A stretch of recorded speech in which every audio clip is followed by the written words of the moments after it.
Hey there guys, Optimizer here and welcome to my PvP guide on the Farron Greatsword.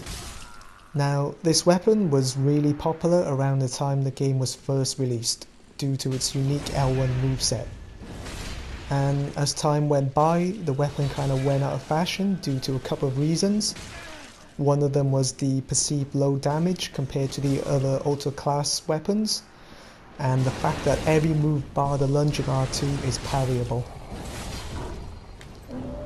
Now, with regards to the raw damage, it is definitely on the lower end of things compared to its peers. The damage is comparable to the Untitled Greatsword and the Zweihander, and as we all know, those are the other two light ultra great swords. So the strength of the Farron Greatsword doesn't actually come from its raw damage, it's from the fact that it's the best ultra class weapon to apply forward pressure on your opponent, in my opinion. So what do I mean by this? Well, as we all know, something like the Foom Ultra Greatsword or the Black Knight Greatsword has one big weakness, and that it's easy to roll away and heal after you've landed the R1 combos.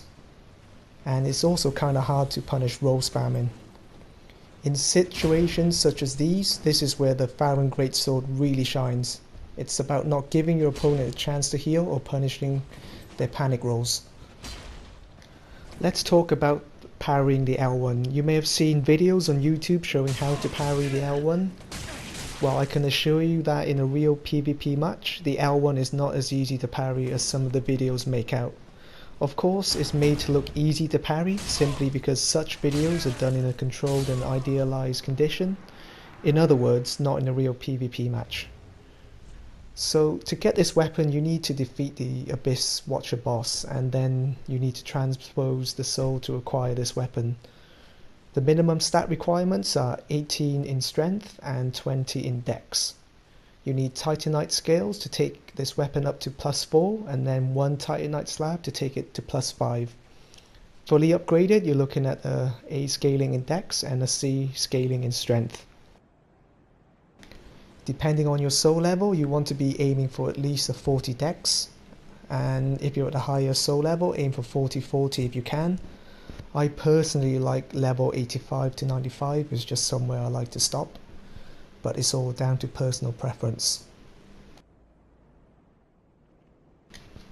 So let's get right into it. The one-handed R1, probably one of the worst moves that this weapon has, if I'm honest. Due to its long startup, its relatively low damage compared to the other moves, and the fact that it has a long recovery.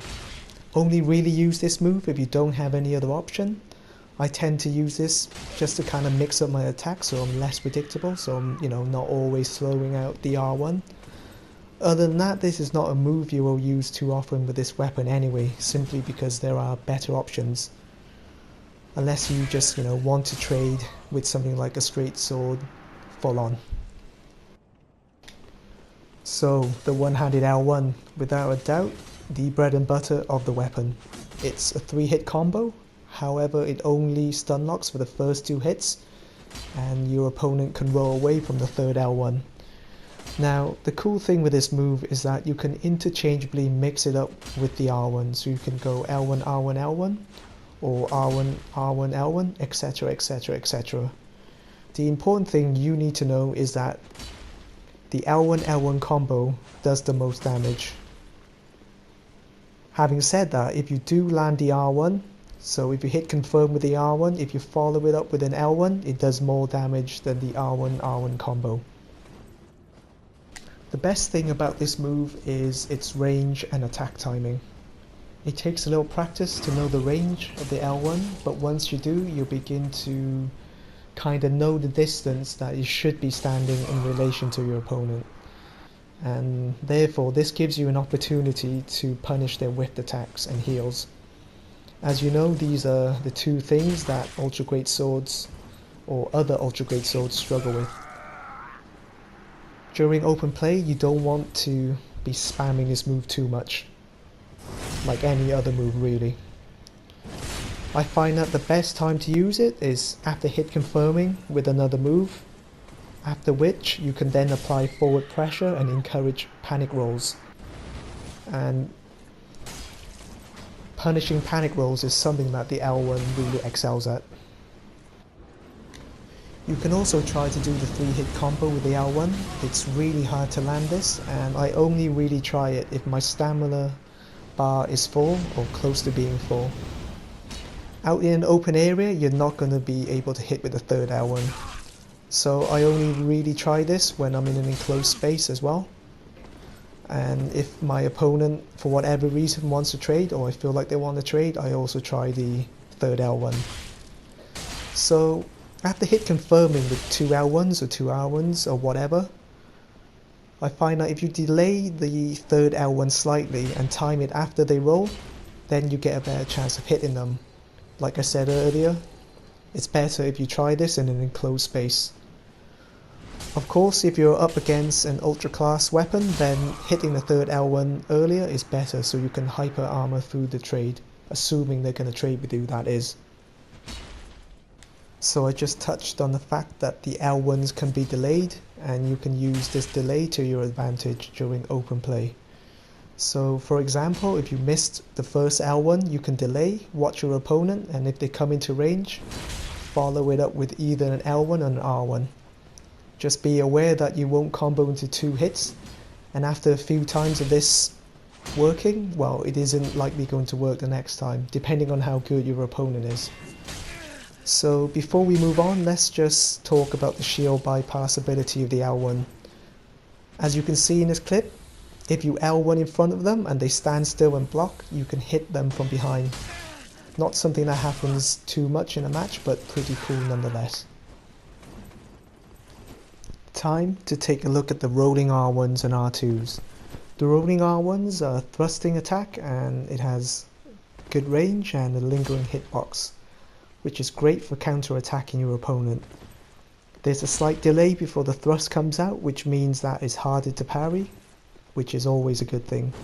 The slight delay and the lingering hitbox means that you can also punish rolls.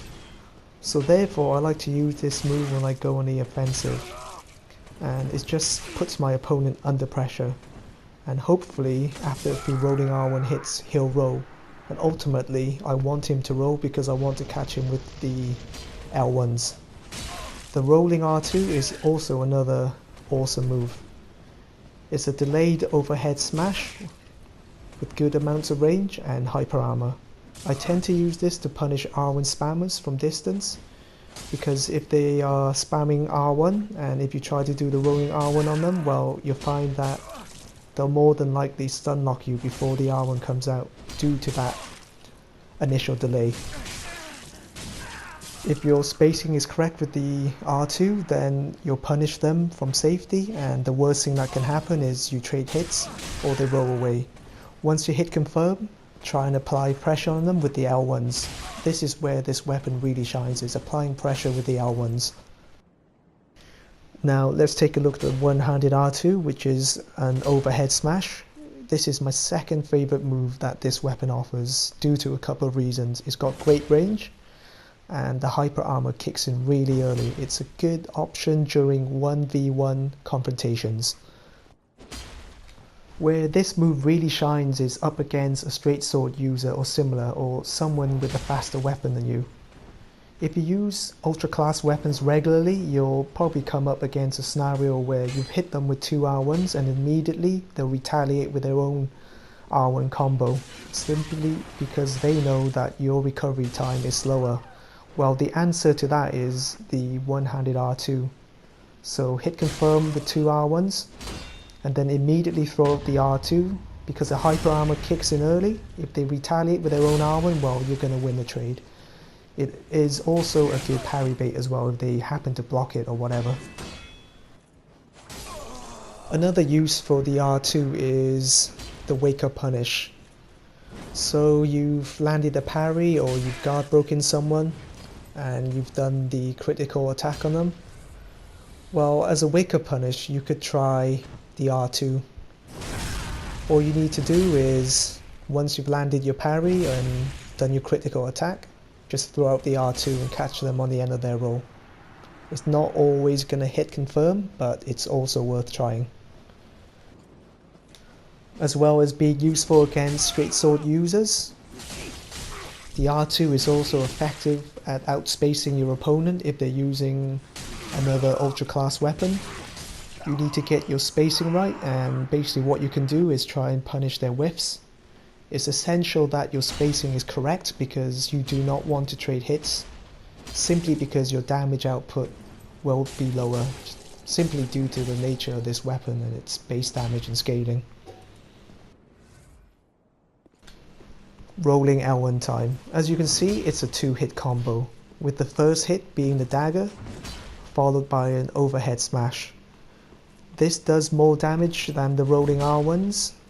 However, I don't think this move is the best option in PvP for a few reasons.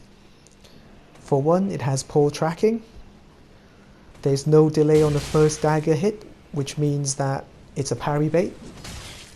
And ultimately, the small range on the first dagger hit means that they can easily roll through it. You can definitely use this as an alternative to the R1, but I feel that a lot of the bases are covered between the rolling R1 and rolling R2, so there's little point in trying to rely on this move.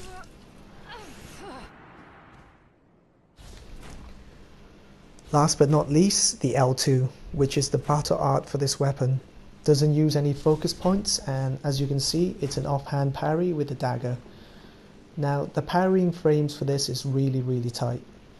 For comparison, the start-up speed of the cestus and buckler are 8 frames. With this, you're looking at 12 frames. So 50% longer, same as a parrying dagger. What all this means is that you can't reaction parry, so it's purely prediction based. And due to the long startup, you're gonna have to press the L2 really early. If that's not hard enough, the amount of active frames is only 6. Compared to the cestus with 10 and the buckler with 12, well, you can see how tight the timings are. The other downside with parrying with this weapon is its low critical attack. And with the Hornet Ring equipped, it doesn't really seem to help much either. So it's really up to you whether you think parrying is worth it with this weapon. I would say that you'll have a much easier time if you use a cestus and buckler. So that's the end of the PvP guide, quite a long one, but there was quite a lot to get through. I tried to keep things as short, sharp and concise as possible. As I like to say in my other PvP guides, the best way to play is to play your own style, because things will feel more natural, and when they feel more natural, there's no delay, and no delay means more effectiveness. So the thing to take away from this guide is not how I play, but take away what is possible with the moveset and try and adapt that to your own style.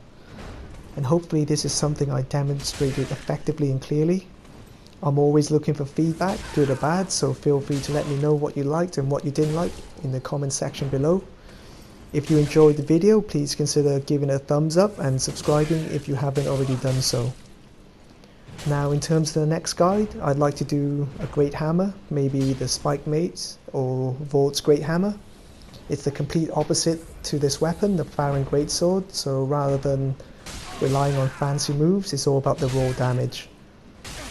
So yeah guys, till the next time, see ya!